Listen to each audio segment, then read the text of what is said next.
What if there was a player who made even basketball legends look average? A player so dominant that he changed how the game was played. That player was Michael Jordan. So, the question is, how good was Michael Jordan actually? Jordan scored 50 or more points in a playoff game 8 times. That's more than Kobe Bryant, Kevin Durant, LeBron James, and Wilt Chamberlain combined. He also has the most 40-point playoff games ever, more than Kareem Abdul-Jabbar, Allen Iverson, Stephen Curry, and Dwyane Wade combined. He's the only player in NBA history with more 40-point games than games where he scored under 20 points. Even on a bad day, he was better than most players on their best. Jordan wasn't just a scorer.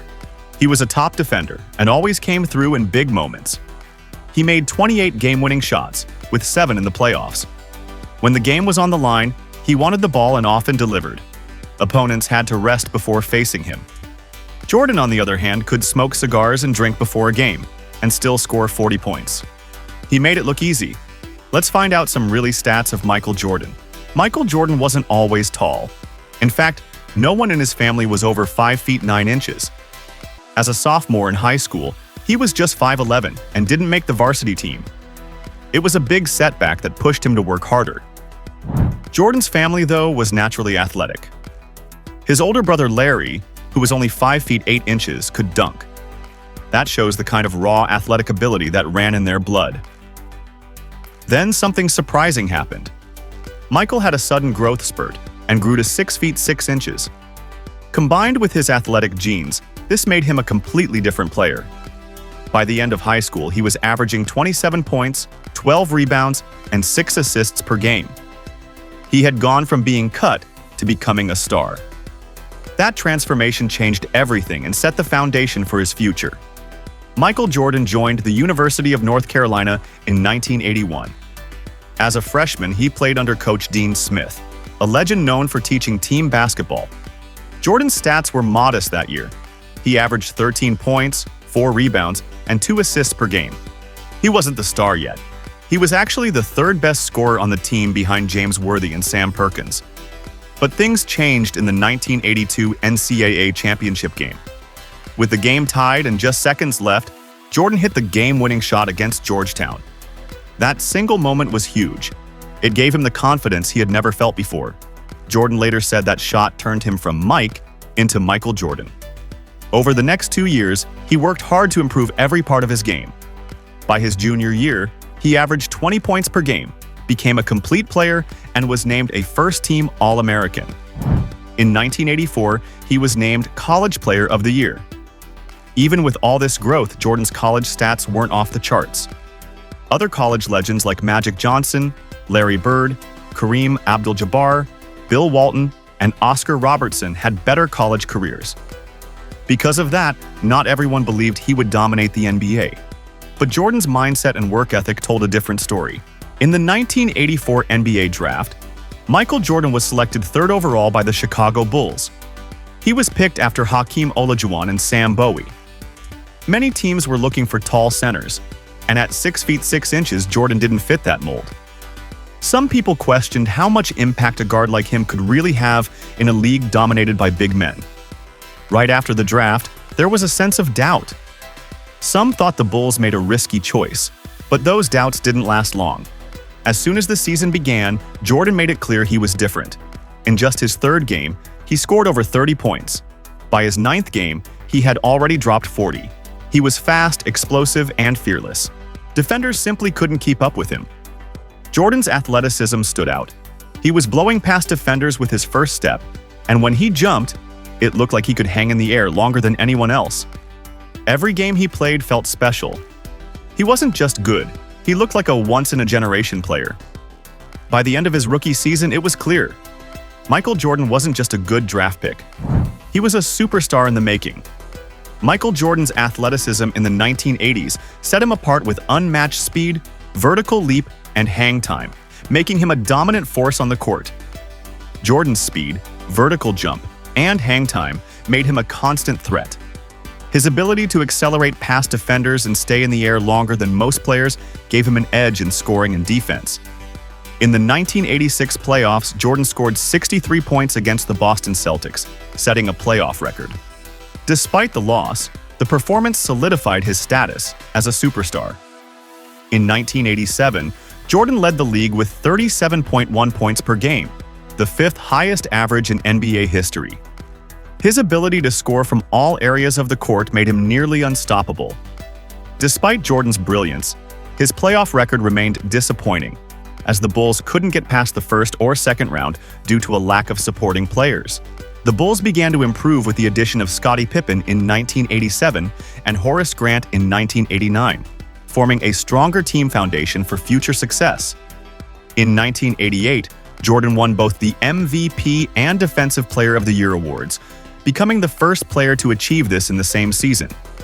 His defense, alongside his offense, made him the most complete player in the NBA.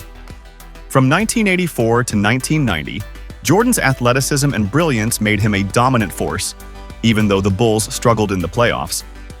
The emergence of key teammates like Pippen and Grant set the stage for future success.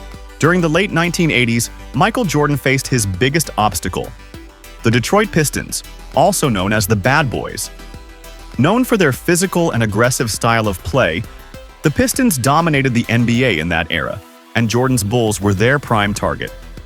The Pistons' defense was built on toughness and intimidation. They employed a brutal, physical style of play, focusing on making life miserable for Jordan. Known for their Jordan rules, the Pistons would double-team him, aggressively push him off the ball, and make him pay whenever he drove to the basket. Jordan was often subjected to hard fouls, and the Pistons made it clear that no easy shots would be allowed. This physical approach wore Jordan down mentally and physically during their matchups, limiting his effectiveness in the playoffs. Jordan's remarkable individual performances were often overshadowed by the Pistons' defense. Despite putting up incredible numbers, such as 63 points in the 1986 playoffs, Jordan's efforts alone were not enough to defeat the Pistons. The Bulls were still a young and incomplete team, and Jordan lacked a reliable supporting cast. His solo play, while brilliant, couldn't overcome the Pistons' team defense, and the Bulls kept falling short in the postseason. As Jordan continued to struggle against the Pistons, criticism began to mount. He was often labeled as selfish or overly focused on individual scoring. Critics pointed out that Jordan relied too much on his own abilities and failed to trust his teammates, particularly in crucial moments. The argument was that for the Bulls to get past the Pistons, Jordan would need to develop his passing game and involve his teammates more, rather than trying to carry the team on his own. The repeated failures against the Pistons led Jordan to an important realization: basketball is a team sport. He began to understand that to truly succeed, he would need to trust his teammates, share the ball, and develop a more well-rounded game. This marked the beginning of Jordan's evolution from a dominant individual scorer to a more complete player capable of leading a team to championships. His focus shifted from proving he could score more than anyone else to building a team-oriented approach that could defeat the Pistons' physical style. The late 80s rivalry with the Detroit Pistons was a critical learning period for Michael Jordan. Despite his individual brilliance, Jordan's solo efforts were insufficient against the Pistons' tough defense.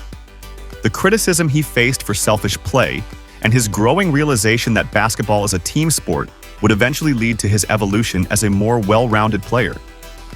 This period of struggle was essential for Jordan's development, setting the stage for his future dominance in the 1990s.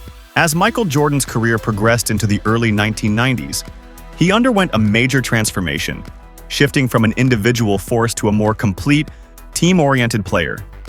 This evolution was crucial for his success, and several key factors contributed to this transition. The arrival of Phil Jackson as the Bulls' head coach in 1989 was a pivotal moment in Jordan's career. Jackson, who was influenced by the coaching philosophy of Sammy Baugh and worked with the legendary Red Holzman and Tex Winter on the triangle offense, introduced a system that focused on ball movement, spacing, and teamwork. Jordan's career is divided into 3 phases, each worthy of Hall of Fame recognition. He was the most dominant player in his early years, a champion in his prime, leading the Bulls to 6 titles, a veteran winner, showing a depth of leadership and skill that made him the game's best. Jordan is widely regarded as the most consistent, dominant, and complete player in NBA history, setting the standard for greatness in basketball. His legacy as the greatest of all time, the GOAT, is secure, and his influence on the game is immeasurable. Whether through his scoring, leadership, or competitive spirit, Jordan remains the standard by which all other players are judged.